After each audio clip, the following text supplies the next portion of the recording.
Let's take a closer look at the buttons we copied from the invoicing solution. And this is a locked invoicing solution. It's provided in the work files to show you what the goal is of all these tutorials. When you're done with them, if you follow along, you'll have built that invoicing solution in its entirety. If you want these graphics that we copied, you can go to the work files, look at the end folder, you'll open up the contacts from there, and you'll see inside there these graphics. You can go into layout mode and copy them yourself. Or you can make up your own graphics and do the same lesson with your graphics for buttons that go from next record to previous record. Or you can just use the regular button tool. It doesn't really matter. Let's go ahead and take a look at these buttons. And we're going to go ahead and duplicate them.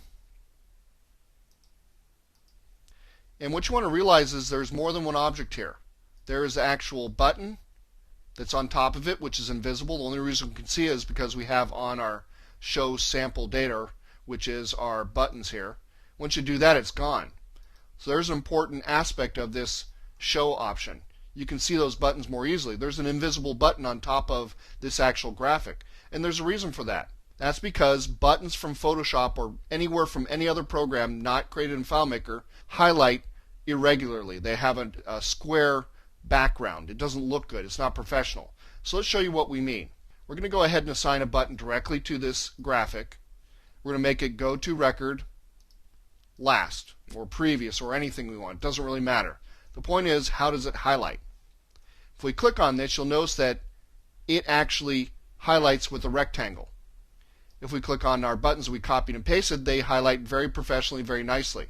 Same with this button we had on there before, this invisible button. So we want to go ahead and have a nice looking button. We don't want to have this on there. We actually want to assign a button to it that is a FileMaker object that's made with this circle tool.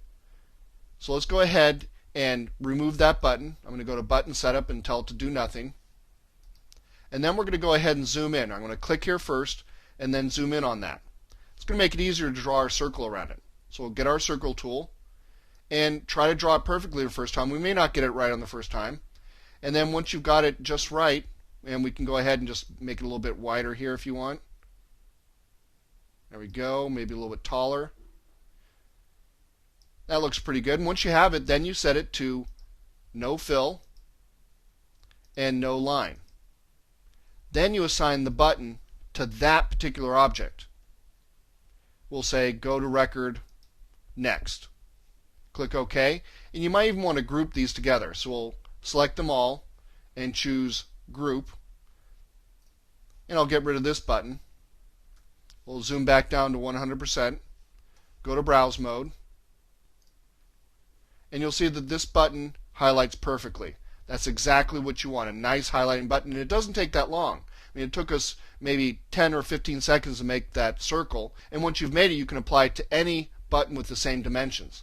So take the extra time to do this. Your solution will look much better. It'll look much more professional. I've been doing this for about 20 years, and I'll tell you, whenever I see a solution that has a square highlight around it, I just go, oh man, they could have spent 10 more seconds and done a really nice solution, but they didn't.